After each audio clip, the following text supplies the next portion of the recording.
Hello, ladies and gentlemen. Welcome to another thing where I talk about things out of the suit today. No commissions today. I've had a couple requests for stuff to talk about, but no commissions on anything.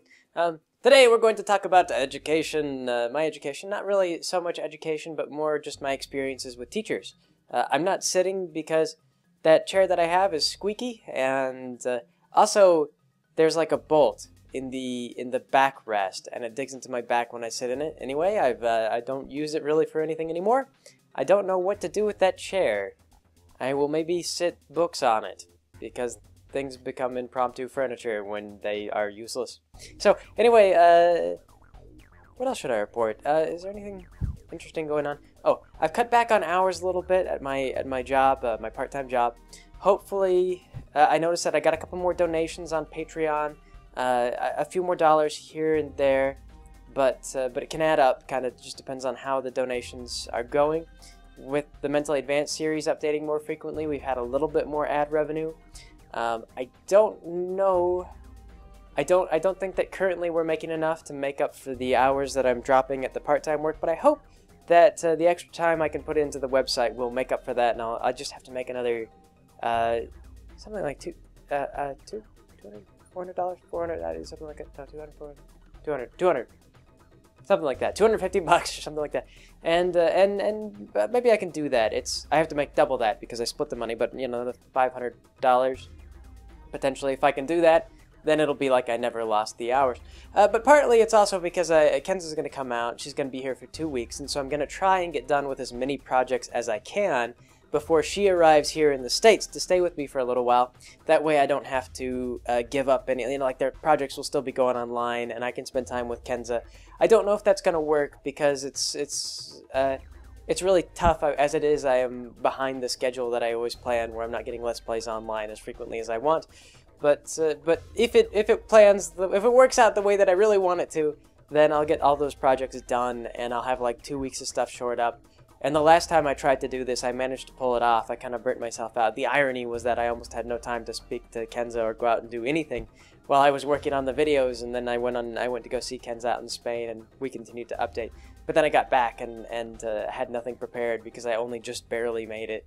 So yes, but we're going to try and do something like that again, or I'm going to try and do something like that again. We'll see. I didn't have the Mentally Advanced episodes to work on either, which will take up a little bit more time. The last song that I put together was a lot of fun. I don't know if we'll do songs too regularly. I might fit them in when they make sense, but we will see.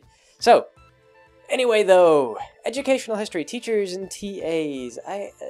The thing about the educational system that always strikes me as really interesting is that no matter what you say about it and how you feel about it, the efficiency of the system really is kind of dependent on the teachers that you've had. And I've had, of course everyone has, but I've had a variety of teachers, some good, some bad, both in high school and in college. And so today I just want to tell some stories about some of the teachers that I had. One of the ones that I always thought was most interesting was I had this math teacher, and I had a rather interesting relationship with my studies in general when I was in high school. I was one of those kids that really just didn't take a whole lot of interest in high school. Like, I didn't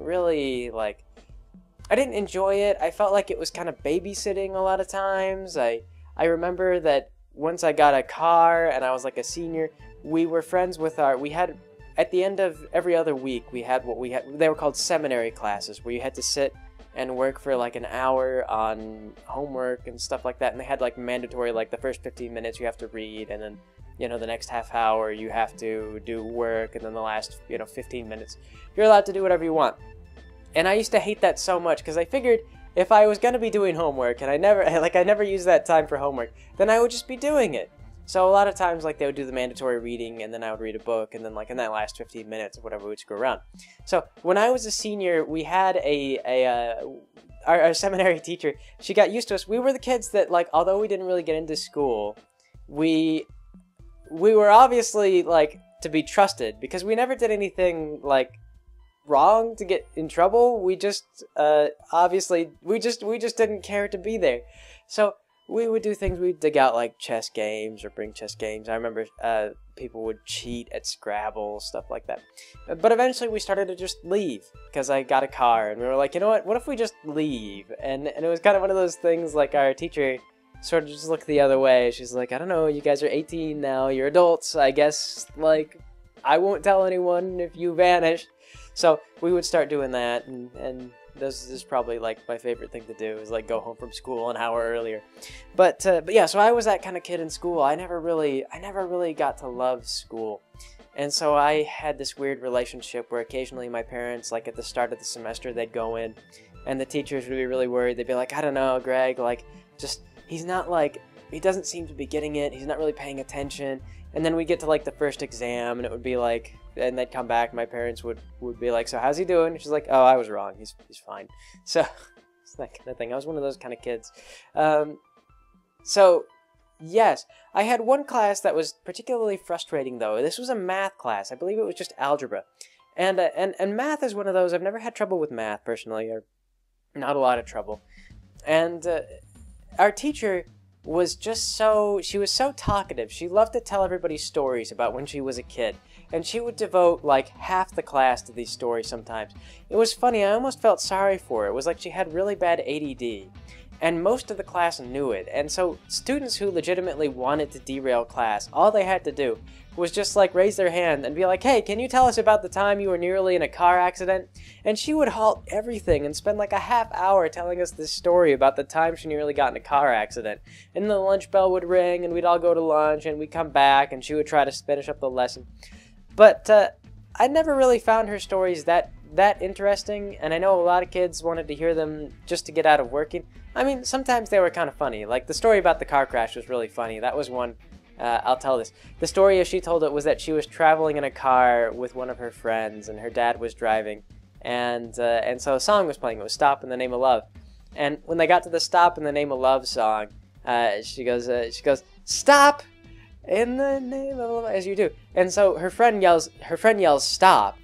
And so her dad slams on the brakes because he doesn't realize that she's singing along, and they get rear-ended, and so that is the story of the car accident. But of course, it always extended out for like a half-hour story because she really wanted to tell this yarn. So that was my algebra math teacher. I used to fall asleep in that class, and then I'd wake up and I'd check in. I had like 2 other friends that would sit close to me, and they'd be like, guys, did you stay awake through today's class? And like maybe one of them would be like, yeah, I stayed awake the whole day. And we'd be like, what were we supposed to learn? And they would be like, oh, this. And we would like discuss it, and over 5 minutes we would have the lesson nailed down, and then we would just move on. Be like, all right, good. Good, thanks, guys. Sometimes we didn't pay any attention at all, then we'd have to rely on the textbook. So, yes, math teacher, just kind of an interesting math teacher. But actually, though, math, a lot of the teachers who focused on math, they weren't really too outstanding of individuals. I mean, I don't remember a whole lot of them. She was the only one who I remembered. They actually made her go to classes to learn how to be a better teacher. And this cracked me up because then she came back and she spent like whole lectures telling us about the stuff that she learned in the class about becoming a better teacher. And I was like, that's really good. That's really good, Mrs. Teacher. But you're supposed to be teaching us math, not about how to teach students. So, you know, if you could just teach us math and use those things that they taught you. What was really terrible is that my thermodynamics teacher did the same thing. And that was how I knew. That was like the #1 signal that he was a bad professor, was the day that he got up. He got up on the first day of class and he started talking just like my old high school math teacher, and I was like, oh no, he's one of these people. Except he was terrible. God, my college thermodynamics professor, when I got into second semester thermodynamics, this guy was awful. He graduated from an Ivy League school, and he knew it, but he was working at a state college, because I was just going to state college, and he decided that he was the gatekeeper to the entire profession. As he was like, you know what's the problem with state colleges is all this grade inflation, and everyone passes, and they have a bunch of opportunities to get jobs after that. Well, I'm going to put a stop to that. I'm going to make sure that fewer people pass the courses, and that's going to really raise the bar for the whole university. So what he did is he basically just taught like total crap, and I'm not sure if he really believed that he was the gatekeeper, or if he was just using it as an excuse to explain why he had such terrible exam scores all the time. But he really didn't teach much of anything. This guy just frustrated me so much. And I knew that he'd been reprimanded for it, because on the first day of class, he got up and he started talking to us about all these things he'd learned about teaching methods and like how people learn. And it cracked me up because he went on about how like everyone learns in a different way. And then he made a rule. He told everyone, he goes, so you're all going to learn exclusively from the textbook, which if you read about, Crack did an article on this, if you read about how textbooks are made, a lot of times they're not written by experts. They're written by, like, random people, just like people without any real background in the field. And you could tell our textbook that he assigned to us was written this way. It was so frustrating because you'd read through and it was just sort of a convoluted mess of, like, half explanations for a lot of thermodynamic properties, and it was like, I don't really see the pattern here in this book. What he expected us to do, he went on and on about all this stuff.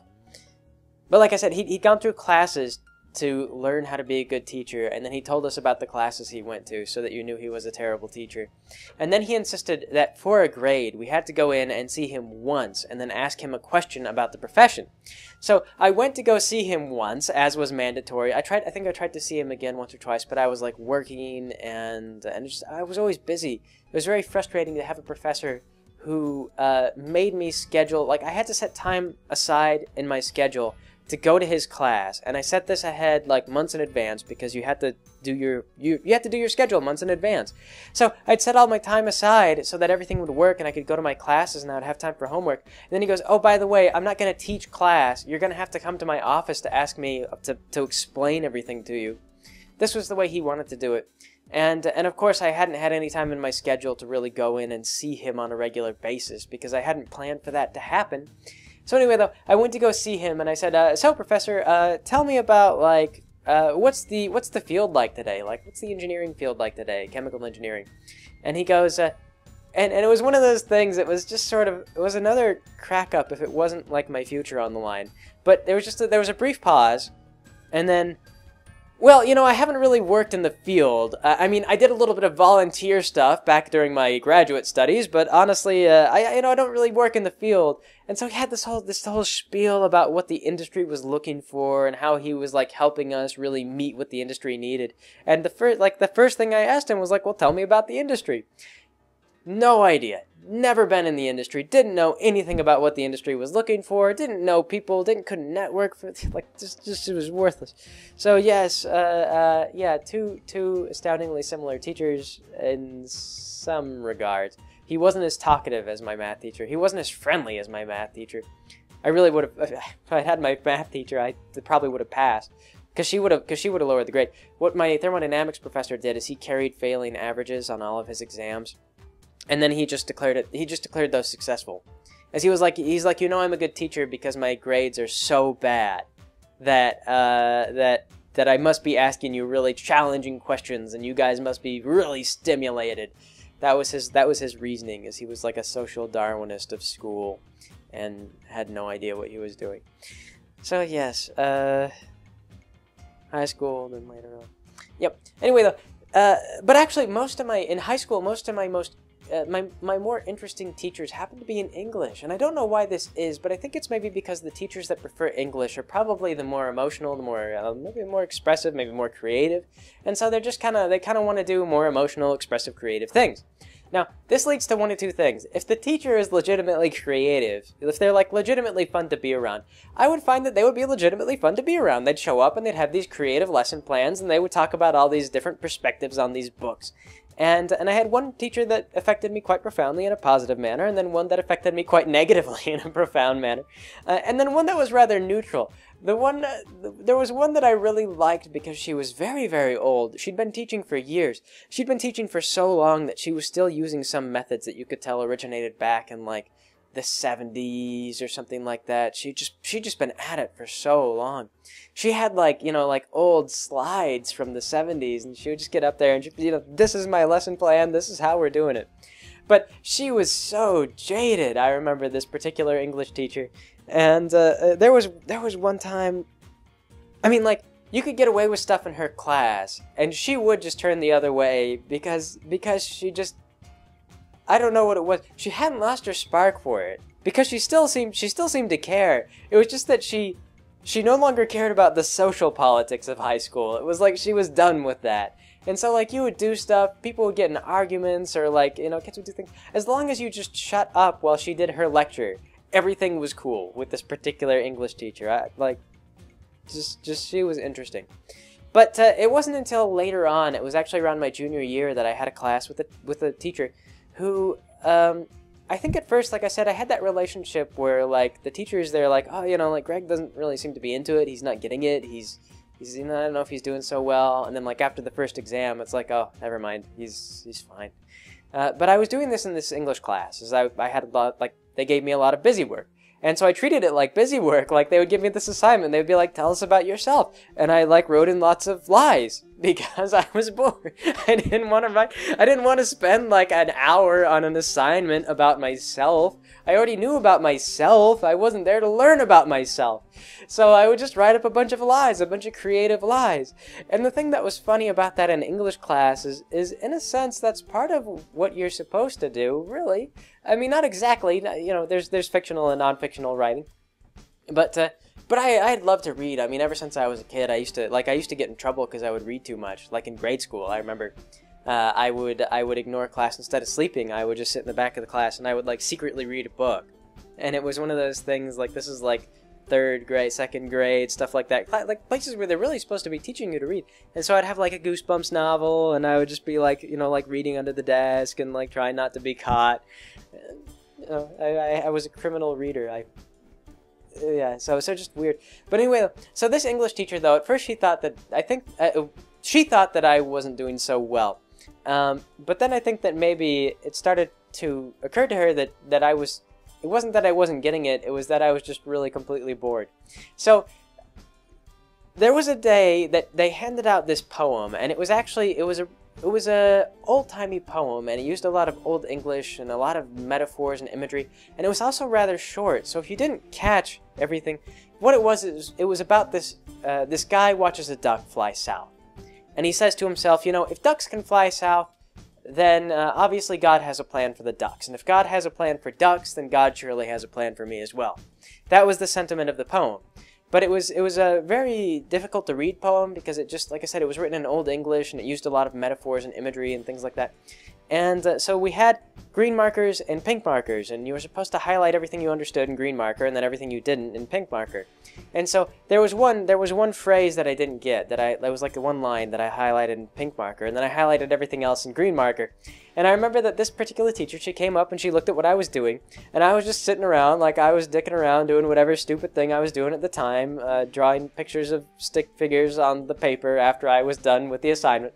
And she got mad. She goes, Greg, you're supposed to highlight in pink the stuff you don't understand. And I was like, I did. I says, I don't get this phrase. And so she explained that phrase to me. But she goes, so tell me what it means. And I just did. Like, plainly and clearly, I was like, oh, well, it means there's this guy and he sees a duck and he thinks the duck has a plan. Therefore, I should have a plan too. So, you know, she thinks about this for a little while and she goes, Greg, would you like to be in like an advanced placement class instead of typical standard English maybe? and I go, I don't know. I mean, is it going to be like more work to do, more busy? Because at this point, most of my education, I'd gotten used to this idea that school was always about busy work, and there was really nothing. So let this be a lesson to those of you who are maybe still in high school now. If you feel like you can get into the advanced placement courses, just give it a shot. I mean, it's not a bad idea. Because what I found out, she moved me up, and this was actually against policies. You're not supposed to move a kid in the middle of the semester, or the middle of the year. But she moved me up anyway. This was really amazing that she did this for me. And suddenly I was reading like much more challenging books, and I was expected to actually analyze the books and talk about what I thought the book meant, as opposed to repeating what my teachers thought the book was supposed to mean. And this was much better for me. I was a lot happier in this particular course. But then I found out though it was because the teacher was good. She had a good idea of what students needed to learn. She had a plan. She wanted us to talk about the books. She didn't want us to regurgitate information. And I was happier there. Although at the end of the semester, at the end of that year, she was like, "Okay, everyone, turn in your year-long project that I assigned you." And that was when I said, "What? You know, year-long project." Turns out that there was a year-long project that was assigned way back at the beginning of the year, and I didn't get the memo because I wasn't there at the beginning of the year, and so I hadn't been doing it all this time, and I was like, oh, year-long project, that sounds like a pretty big chunk of my grade, and so we kind of had to negotiate, like, okay, you have to do something, you can't just, like, you can't just get a pass on this. So we did something. I think it did wind up hurting my grade because I technically didn't do anything while everyone else did. So that was sort of the compromise, was that I did something for like half credit. I can't remember what it was that happened. But whatever the case, it was just one of those things. I was like, oh, yes, I didn't know that there was an assignment that needed to be done. Yeah, but I was never too good about assignments in high school anyway, so it could have been. I think there were probably hints that the assignment was being done, and I just had no idea what it was.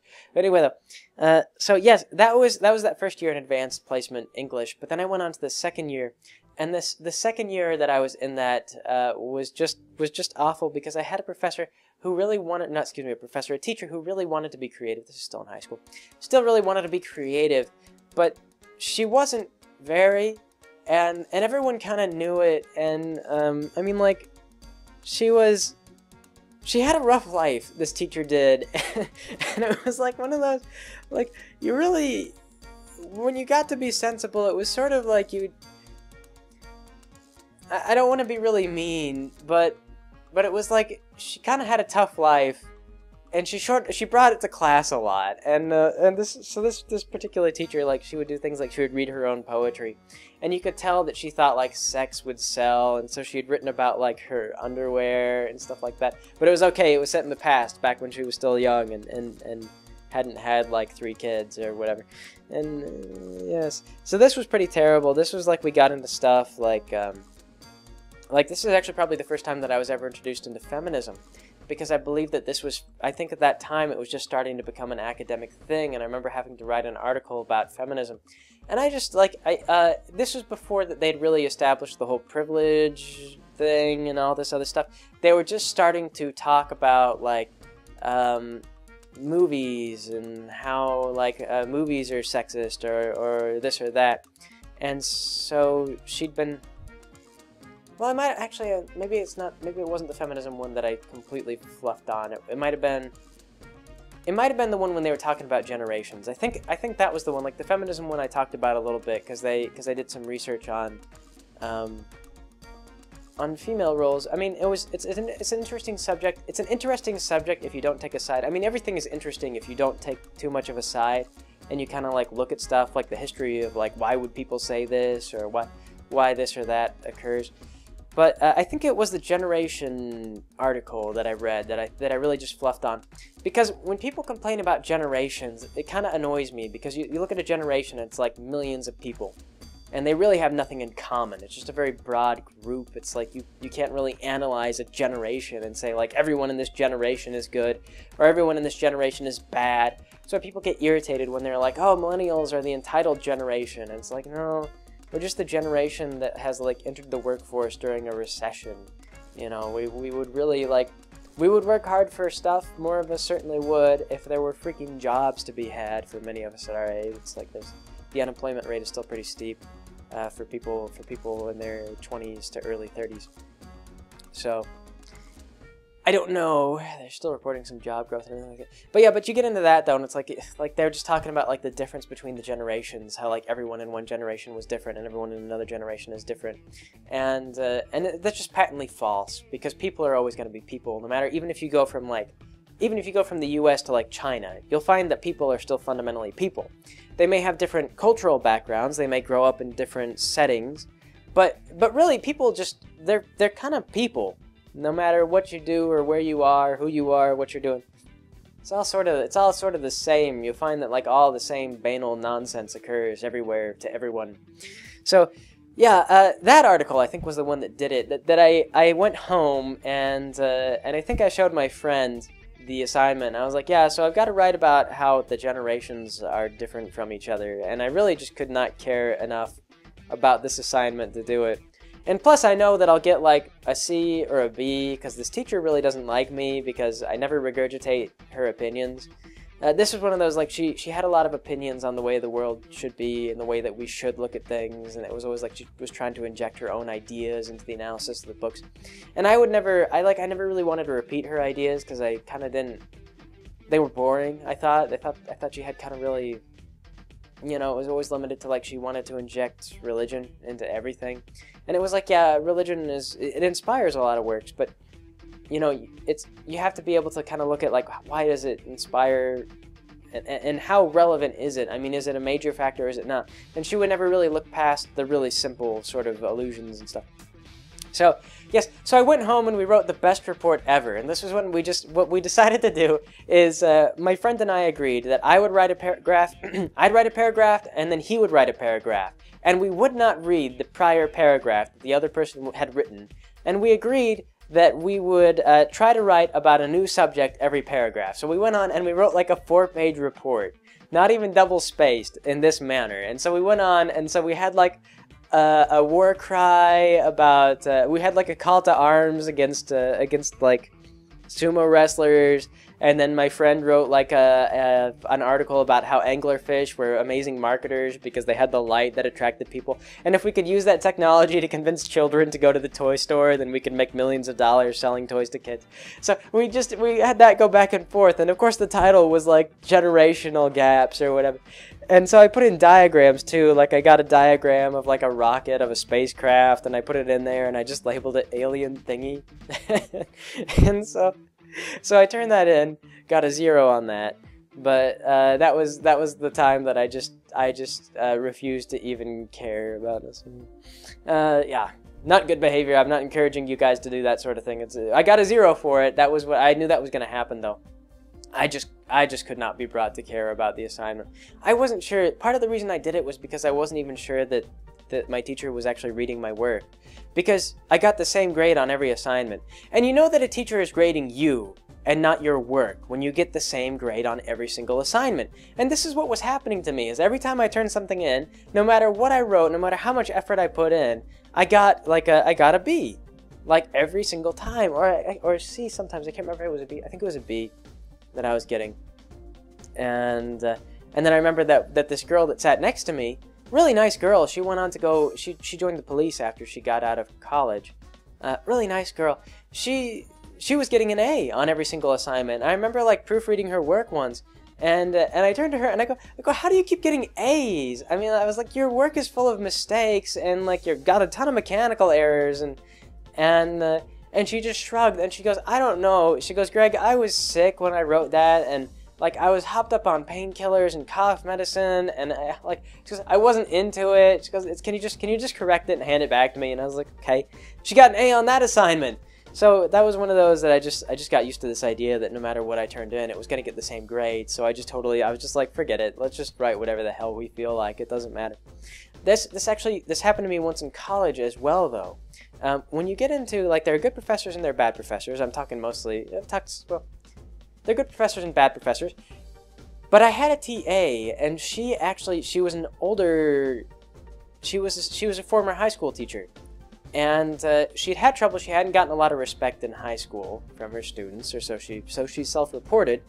And so she'd gone back to school to get her degree, because she assumed that getting a degree, maybe she wanted to be a principal, but it sounded like she was just doing it for respect.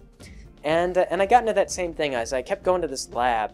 And the lab was fine, but I mean, it was almost kind of like, it was a little bit degrading. It was a mammalian physiology lab. And most of it was kind of stupid. Like, I remember they made me sit in a chair, and they spun the chair around, and they were like, there, do you feel dizzy? And I was like, yeah, I guess. You spun me around in a chair. Like, this is sort of a waste of my time. I mean, you're really only going to just tell me how I became dizzy. And we covered this in lecture, so this doesn't really help me get a hands-on sense of learning. This has been kind of, like, dumb. But this high school teacher didn't think it was dumb because she was in high school, and that was the kind of stuff they did to babysit kids the whole time. So I continued to do my reports, and I got a C on every single report, no matter what I did, no matter how much time. This is one of those things that I started to get the feeling. I was like, it doesn't matter what I do, does it? You're going to give me a C. Like, I'm going to get through this lab, and I'm going to have a C on every assignment I gave you. Well, meanwhile, I was a B student in college. I've kind of always been a B student. But I got I got a B on the exam and get a C in the labs. That's sort of, it's backwards actually. When you go to college, you'll find that the labs, at least in my experience, the labs were like really easy to get a good grade in unless you had like a dick TA who wanted you to fail. I had that once too, I once had a TA, this was very frustrating, an organic chemistry lab where I had to go and on the first day of class, like, I partnered up with someone, and then we dropped one of the beakers full of, like, chemicals. Which, that's terrible, but I mean, there's really nothing, like, it happens sometimes. Like, you're working, and then somebody drops something, and it's like, oh shit, that's a glass bottle full of chemicals! So we dropped a bottle full of chemicals, and so we had to clean it up. It was a big fiasco. The whole, the experiment was ruined. We had to report, like, well, we ran out of time. Like, it's an 8-hour lab or whatever, because they really do. They last, like, for hours. Organic chemistry labs sucked. So, he gave me an F on that. And then I started to notice that after that I was getting just abysmal grades on everything. Apparently this TA, he was like quiet and just like I never really got to know this guy. But after that first F, like I couldn't get a passing grade in the lab to save my life. So I actually had to drop the lab, and I immediately switched over. I took it over the summer instead. I dropped the lab and I took it over the summer. In the summer it was a B. I got a B, which is what I'm used to. But with this particular TA, it was an F. I had to drop the class and take it again next semester with someone who hadn't decided that I deserved an F. So that was frustrating. Just sometimes you get those teachers that like have decided they're grading you. Like they get this perception of you, who you are, and they don't really look at your work anymore. They don't care about your work. They just take points off. They find any excuse. Or like, this guy's an idiot, I'm going to give him an F. Or this guy's, this person doesn't care. This person's not invested in the lab. I'm going to give them a C. So we got into that. Let me see. Where's it going? I don't have a good transition into anything else. But I was going to say that there have been some really good professors, though. College is one of those. It's tough because they rely a lot, especially a large college. I mean, to give you guys a sense of perspective on how overcrowded our college was, my chemistry class had more than 1,000 students in it. And there was 1,000 seats available in the lecture hall. So people were coming to class, and then they were sitting in the aisles, which was a fire hazard. They were doing it that way. So, I mean, it was a big college, and so you would wind up just like stuck with a TA who was overworked and tired and hadn't slept in 3 days. And so you got them, they were either like assholes, or sometimes they were just really hilarious. One TA who I remember kind of fondly, he wasn't like a good TA, but I just liked him because he was Russian. And you could tell that he drank a lot, and it was just one of those things. He was sort of a stereotypical kind of Russian, there was a time that we were working with some kind of distillate, and they both looked like the same. We were doing separation techniques, and we wound up with one of them they were both clear, and my partner had set the vials down, and then I tried to grab the correct vial, and I was like, wait, like I grabbed it. It was one of those things like my partner had set the vials down, and then I grabbed a vial. And then I set it down, and then I was like, wait, which one of these is the right vial? And I'd moved them. So it was like now neither of us knew because the vials were unlabeled. So I was like, which one is correct? And then he goes, I don't know, did you move them? And I was like, yeah, I did. And so it was like, great. So we went to our TA, and we were like, hey, which one of these is the ethanol distillation, do you think? How might you tell? And so he just leans over and he just inhales over one of them. And we're like, isn't that really bad for you? And he goes, no, this one's pure ethanol. It's bad for you, it's good for me. So, yeah, those are one of my TAs that guy cracked me up. I had another TA who was really good. He actually got me into a lab, a independent research lab. This guy was just really nice. He was really into the whole concept of teaching, and so he would like talk to me all the time. He would come check stuff out. He would talk to me about my day, about my girlfriend, what's going on, hey Greg, that sort of thing. And so I went and did independent studies with the professor that he was working under because he recommended it. And the professor he was working under was a really great guy. He was really nice. I mean, like, kind of a comedian. He had a bunch of tattoos. He was a young guy. He still had a lot of drive to do stuff. So good. I mean, like, you cannot underestimate good networking at any point in life, really. But anyway, though, good TAs, good professors too. I also had some good professors. One professor that I loved so much. I told you guys about my psychology professor once. He was great. He was very skeptical. I get the feeling not very popular with the psychology department in general, though, because anyone who's skeptical of like many parts of the department tends not to make a whole ton of friends. He's not popular with everybody, but he was a really good professor. But a professor that I remember just that was amazing, but also really memorable, was I had my microbiology professor, who I just loved. And what he would do is his class was very challenging. Every single week you had to take a quiz, and it was a written quiz. Like he would make you sit down, and he would ask you a question, and then we all had to submit an answer in essay format. It'd be like 2 questions. And over time, these quizzes were actually worth about as much as the exams. And so we had, we had quizzes every single week that added up to be about the same weight as the exams. And of course, you had the exams. And, yeah. So it was a tough class. You had to keep up with everything. But it was really for the benefit because, you know, you went along like that and you never really fell behind in the reading. That was what that promoted. And so that was a good idea. That was a good policy. But I remember my favorite, just the most memorable moment with this professor was, he was a very compelling speaker. He was fun to listen to. He was like really enthusiastic about everything. But on Halloween, he dressed up as Professor Snape. And he had one of his TAs dress up as him. And so he had actually recorded some of his lecture ahead of time. And so what he did is he sent his TA up to the podium. And so at the podium, the TA starts to do a lip sync version of this lecture. And you know, he like mimics he mimicked the professor's He mimicked a lot of the professor's movements, his idiosyncrasies and things like that, and you know, like was just really enthusiastic about being up there. And so my professor comes out dressed as Professor Snape, performs Avada Kedavra on the TA, and then goes around handing out exams in the most severe Snape-like way. Like I remember, like he would make like eye contact, and it would be one of those things like he'd just give you this look of pure disdain. He was so in character. It just cracked me up. It was like the best exam. The best way that anyone had ever given me an exam. Professor Snape. Yes. It was not a surprise exam. He just had like a brief 15-minute build-up, and then like the exam was a little bit shorter so that there would be some time to cover this stuff. So that was a great professor. He had a lot of, you know, like I said, a lot of passion for the job. So yeah, there's good and there's bad. The educational system is just strange in the way that functions, and you know, I don't know what to say. I tease about the bad stuff, and you know, we had like Cherylee is like one of the worst teachers ever. She's kind of a plague on her children. But there's also some really phenomenal teachers out there who are just truly a service to the craft. And, yeah. But anyway, though, that is my story, TAs and teachers. I will catch you guys next time.